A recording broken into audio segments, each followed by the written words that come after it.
Okay, thank you, everyone. My name's Ben Cambourne. I'm a security consultant at LTAM, and we do red teaming, pen testing, source code auditing. We also deliver training, and I personally have over a decade of experience. Last year, we ran the CTF here at BSides, and I love DevOps. So I also run Ruxmon up in Sydney. So I'm B-Dog. I've given some talks there as well myself. Just on that, if you're in Sydney, if you're interested in giving a talk or you're interested in getting involved, please come up to me and let me know. So today I'm going to be talking about Kubernetes. So I'm going to go over a brief introduction to Kubernetes, containers, and Docker. Then we're going to talk about some common methods to set it up, also some common security problems that occur within Kubernetes clusters. I'm going to recap just briefly on some Kubernetes vulnerabilities, and then discuss how to secure clusters and some tools and resources for helping to audit clusters, and then we're going to wrap up with the conclusion. So Kubernetes, there's lots and lots of components, lots and lots of projects. When you first get started in Kubernetes, there's a lot to learn, and it's a really massive thing. It's really interesting. So what is Kubernetes? It's all Greek to me. So it's an open source container orchestration solution. Came out of Google. So they had a similar internal project, and they then effectively did a rewrite and released it. It's open source, and it basically orchestrates clusters, all the containers within a cluster, so multiple nodes, multiple hosts, the volumes, the networking, and all the configuration. It does all of that at scale, and it's highly extensible. So all these various components that make up Kubernetes, they can either be very highly configured, or they can be replaced totally. So bits and pieces can be swapped in and out. So it's possible to have every cluster can be different to another cluster sort of thing. So every different business organization who's going to set up a cluster, they can pick and choose and do it differently to what suits them best, or just however they decided to do it. So they have a lot of options.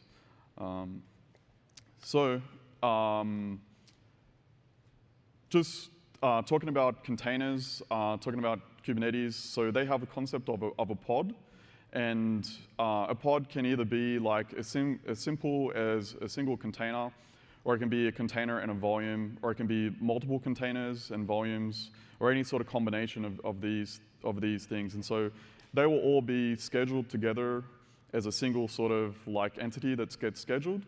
And then by default, with the default networking within Kubernetes, each pod will have one single IP address. And so that means that all the containers running within that pod, they all have the one IP address. So they may be listening to different ports and stuff, different pieces of different containers have different services on different ports, but it's all the one IP. Okay, so Kubernetes, when you set up a cluster, there's all these different pieces, all these different components within it. So one of the main things you're going to have is down here this API, API server, and that's all of the control when you want to control the cluster, when you want to instruct it to do different things. You're going to be sending the messages to the API server. Then there's configuration manager, the scheduler. Scheduler is going to be handling which pods to put on which nodes. And then you're basically going to run your containers, your pods on the worker nodes. So with the implementation, you generally want to go for high availability. It's sort of the point of using Kubernetes. And you're going to have multiple masters. The masters are going to run the API server, the configuration manager, and the scheduler, all the sort of control plane components. And they generally don't run the workloads. There's also the etc.d cluster. And so you can run that on the masters, or you can run it separately. And so you're generally going to have at least 3 etc.d nodes. And then in production, you're probably going to have more than 2 masters. You're going to have a bigger etc.d cluster. And then with your worker nodes, you may actually split them up and have some dedicated for ingress traffic and some just as like general workload.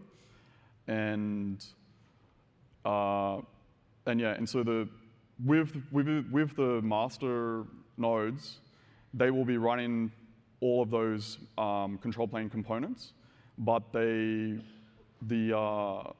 control manager and the scheduler, they're going to get, like, a leader's going to get elected. And the more of the control nodes, master nodes that you have, the more sort of redundancy you're going to have, the more failures you're going to be able to survive. So when you set up a Kubernetes like application, you want to run a service, you want to expose an application, there's a lot of different pieces that you're going to use.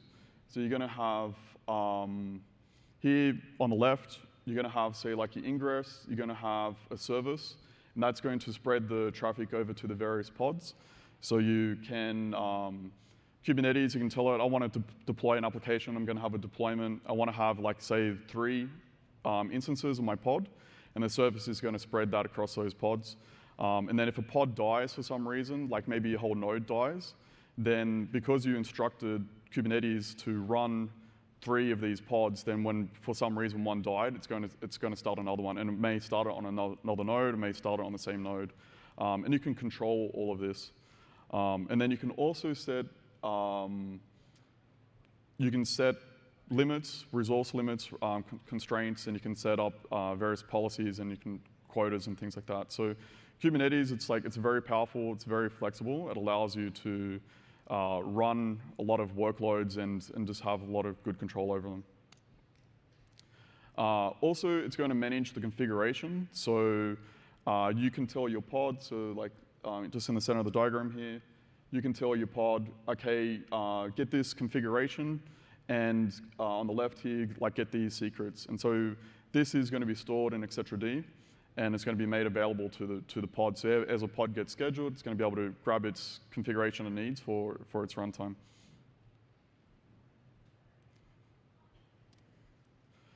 Setting up a Kubernetes cluster, there's many, many ways. There's a lot, like over 50.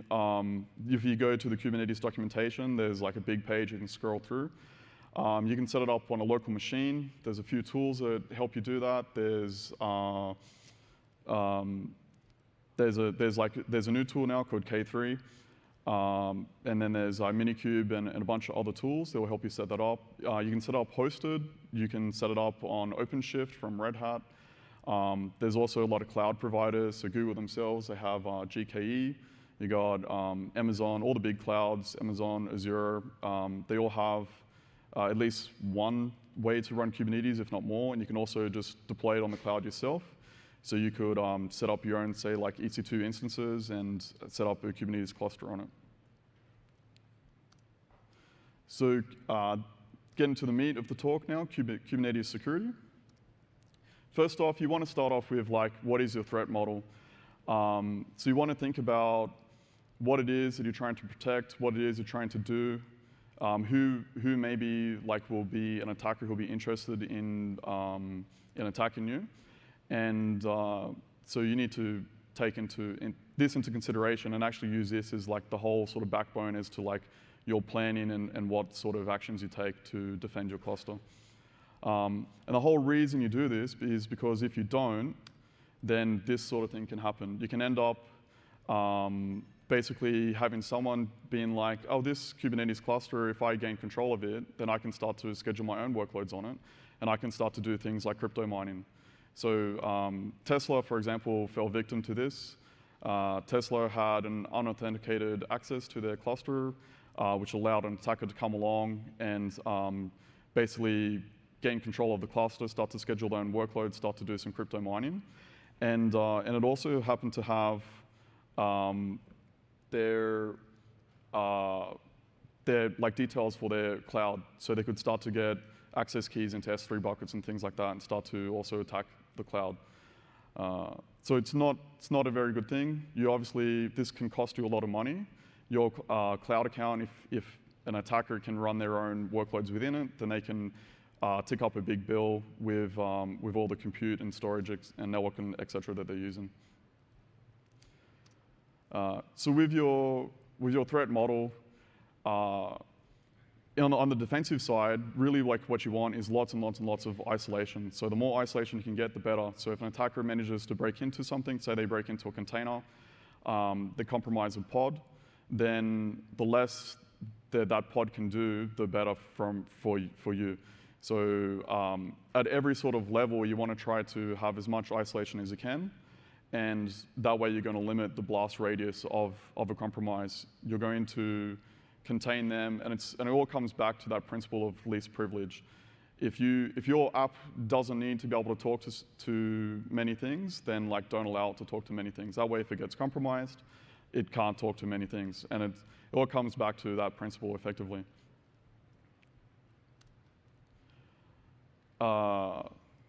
So some common security problems with Kubernetes clusters. So in the beginning, Kubernetes, up until version 1.5, there was no authentication for the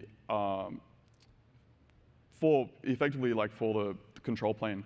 So as soon as someone got access into your cluster, they would be able to talk to the control plane, and they would be able to make changes effectively, be able to start up their own pods, their own containers, start up their own workloads, and start to attack your infrastructure, start to extract secrets from your workloads and things like that. There's also a read-only port, so you could set up the control plane, and this was actually often done by default.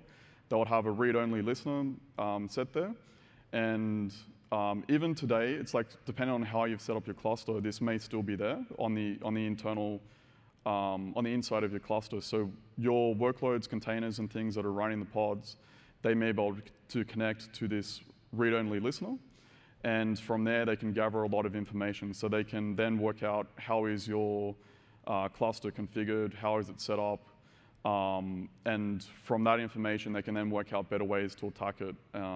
What sort of pieces will they try to attack next to gain more and more control until they've eventually achieved their goal or compromised your cluster. Privileged containers. So we've seen this in the past when we've done some audits of some Kubernetes clusters, is for various reasons people have set up privileged containers. And privileged containers are very dangerous. They're near equivalent of effectively having root access to your node, to your host. And they're basically containers that have privileges to interact with the host. And so they can, because they have more access to the host, they have a lot more attack surface, a lot more different things they can do. So it's quite dangerous to run them, and if you can avoid them, you definitely should. So you can configure your cluster to not allow privileged containers, which is a thing you should do if you can. Insecure containers. So this is also very common. You'll often find containers which are set up where by default they'll run as root. You can also have containers which the developer who's built the application, they've included secrets, things unnecessarily shouldn't really be there. They may also have sometimes left the source code in there. Sometimes people will leave Git repositories and things like that within the image. And so then when that container gets scheduled, when that container gets run, it has all these extra things like source code and passwords to databases and things like that that shouldn't be there. Then you can, the etc.d itself, so this is all of the storage for the configuration for the pods, for the cluster itself, and all of the secrets is stored within etc.d. So it's very important that etc.d is secured. And you can misconfigure it so it's set up without authentication. And you can also set it up so that there's no encryption at rest. So that means that you may have unencrypted backups of your data as well. You may have snapshots and things like that that contain this unencrypted etc.d database. So that's other weaknesses you can have in etc.d. If you're running in the cloud, often there's a metadata service. So a node in the cloud can connect to this metadata service and find out information about the cloud environment it's running in, find out information about itself, things like its IP address, its host name, various other sort of details about the cloud environment. So this is very common, especially it's in AWS, it's in Azure, it's in all the major clouds. So originally, by default, when a pod got scheduled, they would mount in a service token to the Kubernetes cluster. And this could then be used for the pod to authenticate to the cluster and to be able to start to interact with the cluster, start to find information that it needs and various things like that. And originally, this service token effectively gave it full control of the cluster. So if you didn't have RBAC enabled or some other sort of security authentication mechanism, then this would effectively lead to a full cluster compromise. The Kubernetes API server authentication.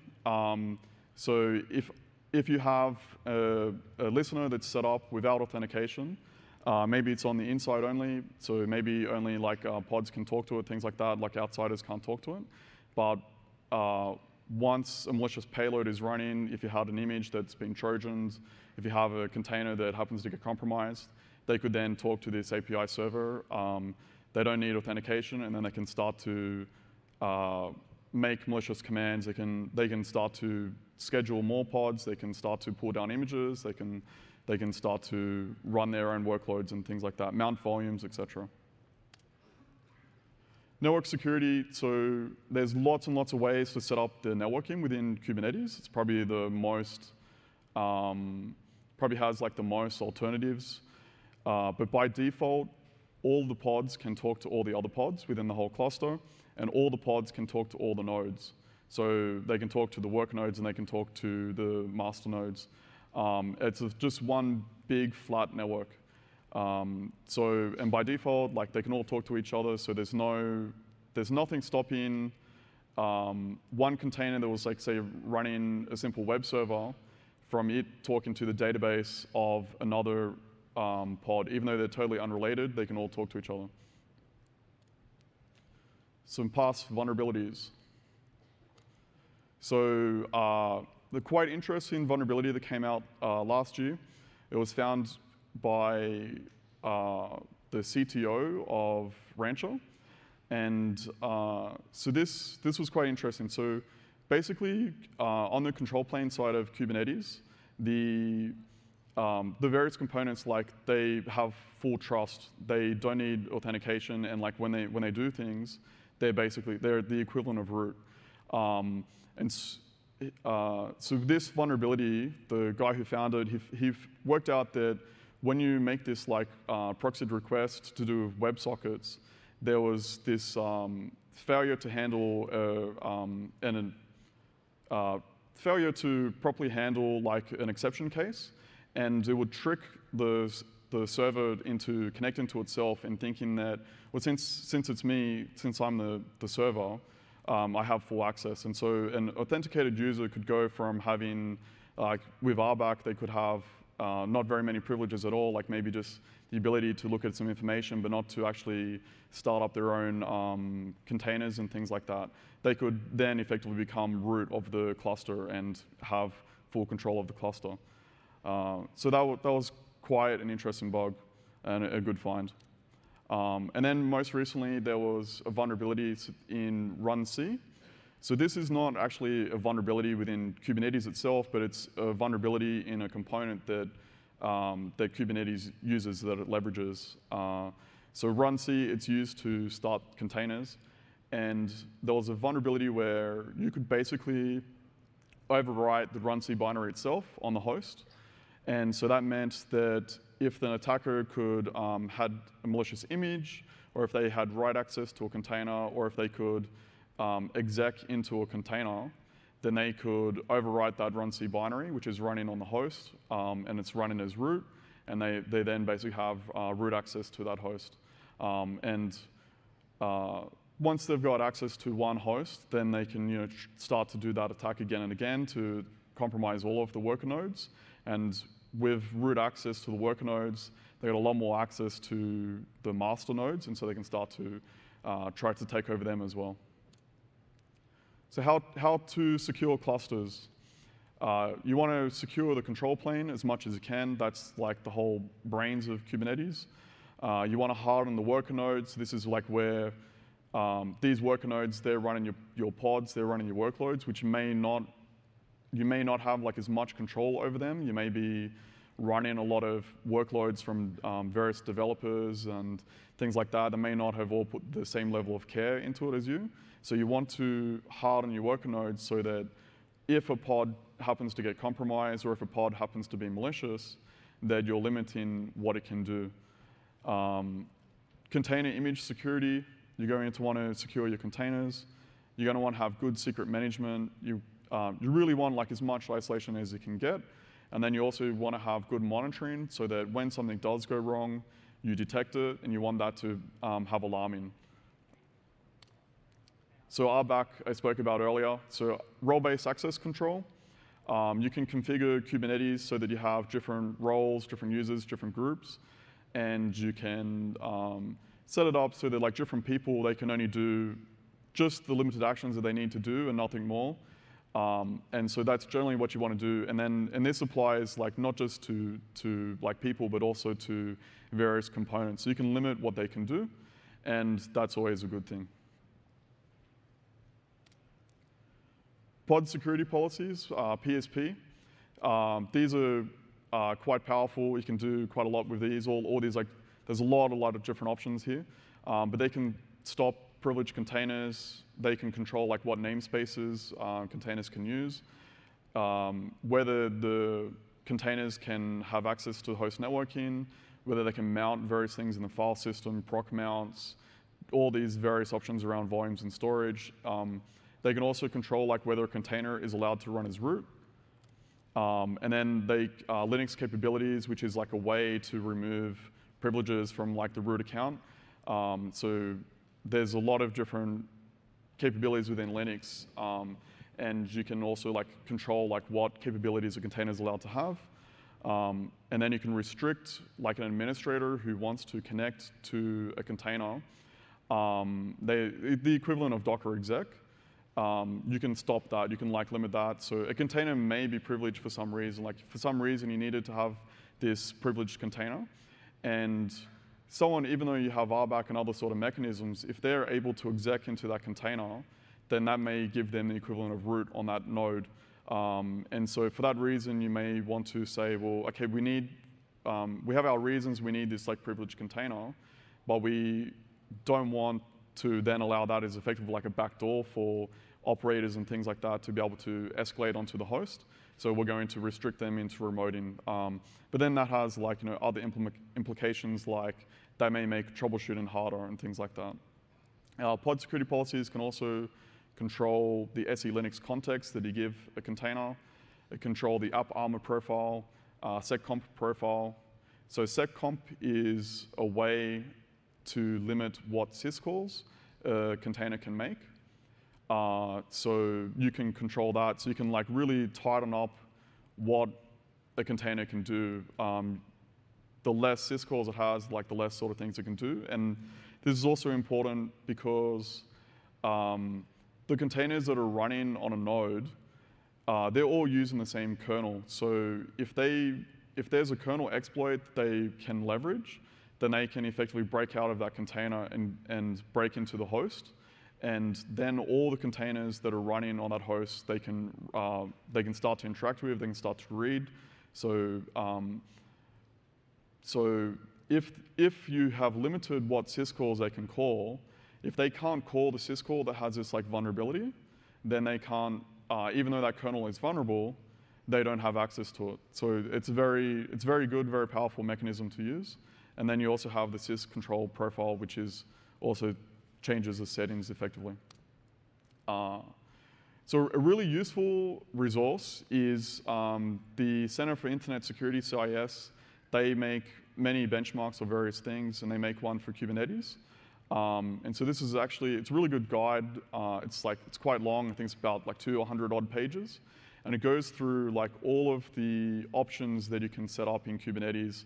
And it goes into the security implications of that setting. So like if you have left it on the default or if you set it to various values, what will that do? So there's settings, for example, to do with like, are we able to schedule privileged pods or not?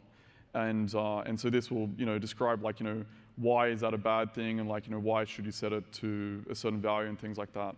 The benchmark, it basically details many options, but it's not sort of designed with the idea that you're trying to get 100% pass rate for this benchmark. If you used like all of the settings to the maximum security values that they sort of recommend, you'd probably then end up with a cluster that doesn't work.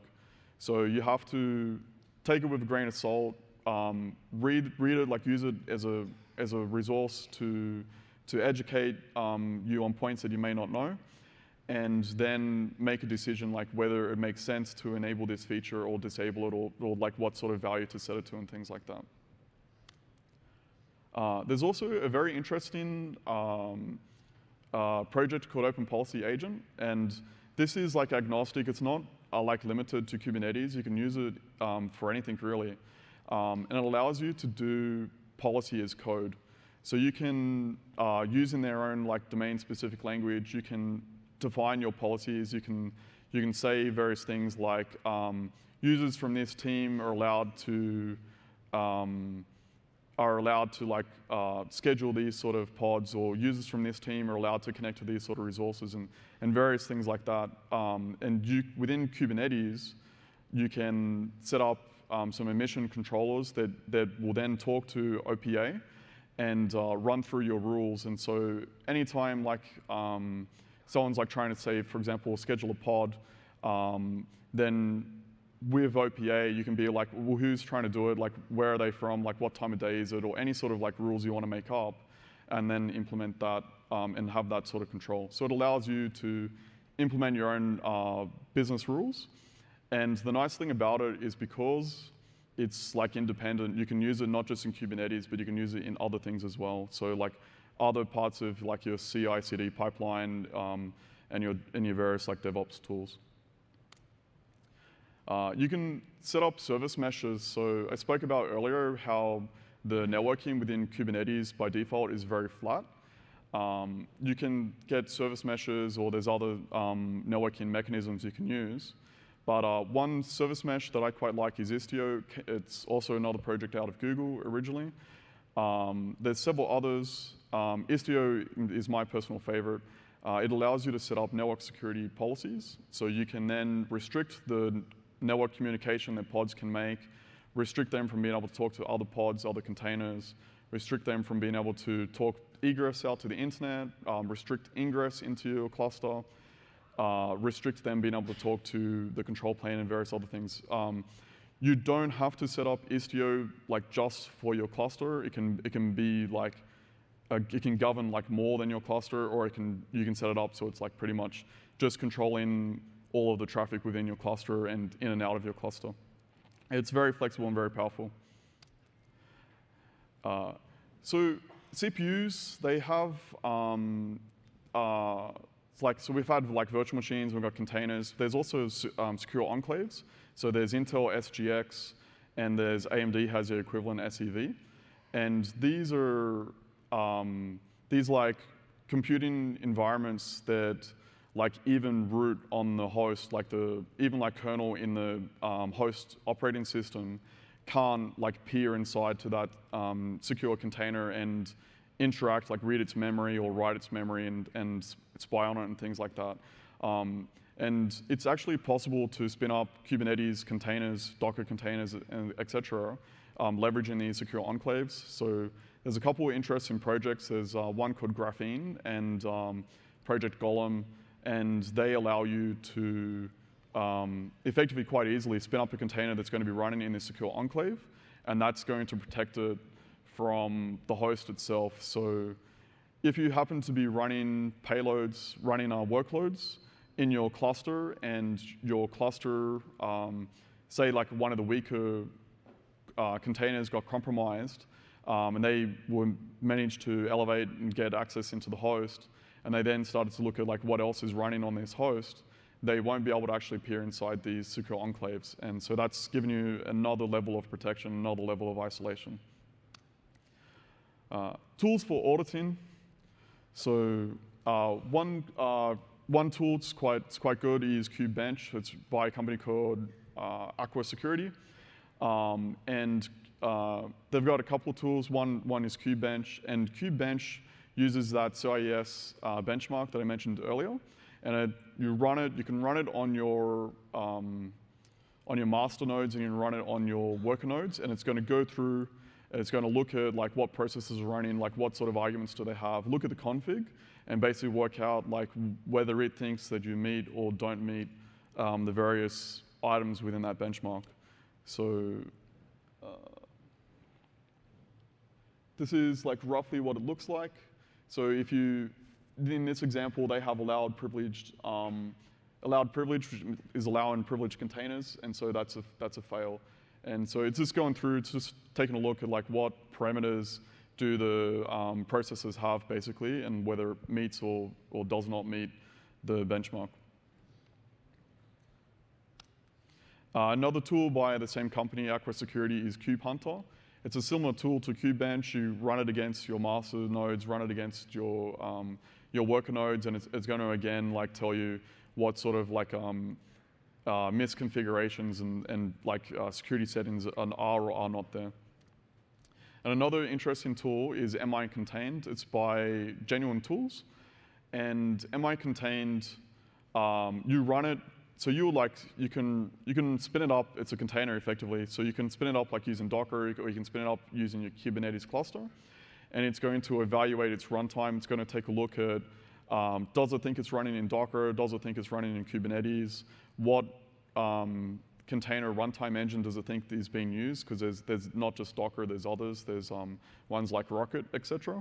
So it's going to try to work that out, and it's going to try to work out what Linux capabilities does it have? Does it have root?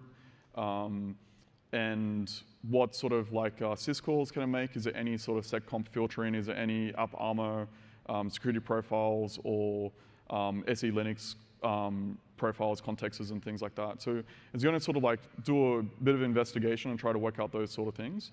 And what's good about this tool is if you run it on standard Docker and you run it on standard Kubernetes, you'll be surprised to find that Docker actually has better security out of the box, because Docker out of the box will give you a default seccomp profile and a default AppArmor profile, and Kubernetes by default won't. So if you've started off with Docker and then you've sort of built up and started to use Kubernetes, you may be surprised to find that it's not as locked down from that point of view. And this is like a mistake or like an omission a lot of people have missed. And so for that whole defense in depth, you're going to want to set up your own seccomp profiles, your own AppArmor profiles, SE Linux, and things like that. Like whichever tool you want to use, like to try to minimize the amount of access that your containers have to just what they need, so that if they do get compromised, you're limiting what an attacker can do. Okay, so in conclusion, there's a lot of options. Like every Kubernetes cluster can be effectively quite different from others. Take care with the configuration. There's all those options, like and the defaults as well. Like you have to make sure, like, do the defaults really meet your needs, or should you do some more tightening and more investigation and look at how can you further secure your cluster effectively. Then there's like several tools and resources. So there's that Kubernetes benchmark, and there's like various tools that will help you compare your cluster against that benchmark. And just enjoy and embrace the power and flexibility of Kubernetes. It's a very good tool. So we'll be releasing the slides later. So I put a bunch of references there that you can grab. So like links to tools and things like that, links to other talks. So yeah. So is there any questions?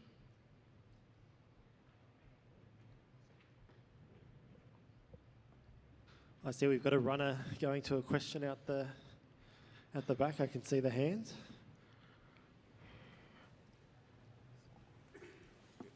These runners are definitely going to get fit over the weekend. Okay, thank you. Thank you for the interesting presentation. Now I admit I'm not that familiar with Kubernetes, and I don't know if it's Linux only or if it supports other node operating systems as well. But when you mentioned the security options like armor profiles and SecCompos and so forth, that's all features which are inherent to the Linux kernel. So assuming that you can have, I don't know, say a Windows node or something, does it also support like the equivalent mechanisms in Windows? So Docker can run on Windows, and you can actually set up like a Kubernetes cluster using Docker for Windows, stuff like that. So I'm not actually certain if you can have like a worker node, like a Windows worker node in a Kubernetes cluster. And yeah, a lot of those security mechanisms we're talking about, like seccomp, SE Linux, and AppArmor and all that, they're all Linux-specific security mechanisms. And so, yeah, Windows doesn't have them. If you did manage to have like a Windows worker node that was like running containers directly on Windows, then yeah, you'd have to use like Windows security mechanisms.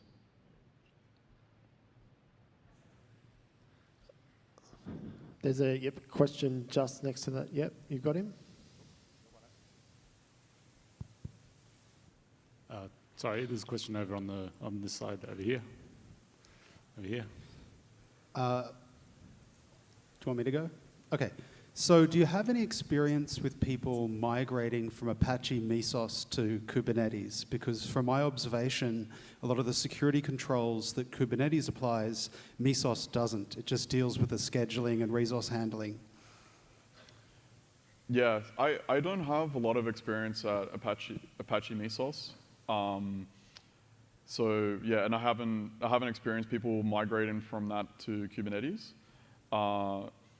Yeah, I'm not really sure of like what security mechanisms Mesos has. I do think that it is purely like more like sort of limited in scope compared to Kubernetes. I think it is more purely about scheduling, and it's open-ended as to like how you control other parts. So I presume there's ways to secure things, but it may not be as integrated as sort of like easy as Kubernetes. So yeah. Can we get a mic to the front to my left? So just one of the earlier questions about running Windows Server containers, they can be in the worker nodes for a Kubernetes cluster. If you have hosted Kubernetes, how much of your sort of, I guess, security advice applies, or is that hosted Kubernetes, you don't worry as much about it? So with hosted Kubernetes, you have less control over the cluster. So yeah, you have less control, and it's more up to like the provider of that hosted Kubernetes cluster to like how they've locked it down and configured it. You may have like some control, but you obviously have a lot less than if it was your own personal Kubernetes cluster. And so it's also quite interesting, like for example, when in the 2018, when that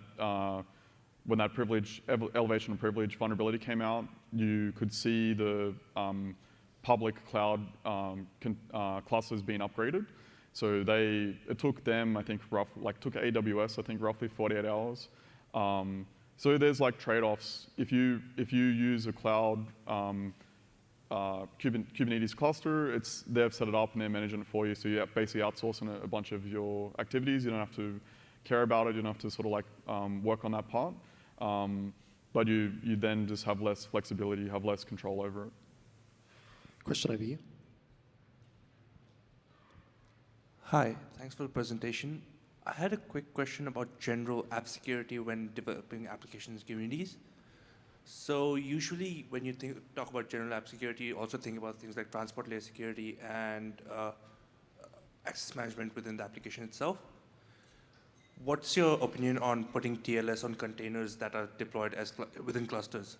Because when I see examples online, you usually don't do that. All your applications running on port 80, unencrypted traffic within the cluster itself. Yeah, so it's an interesting question. So sometimes people, yeah, they won't care about unencrypted traffic within their cluster. They'll say like this is trusted, so we don't care. They can talk to each other.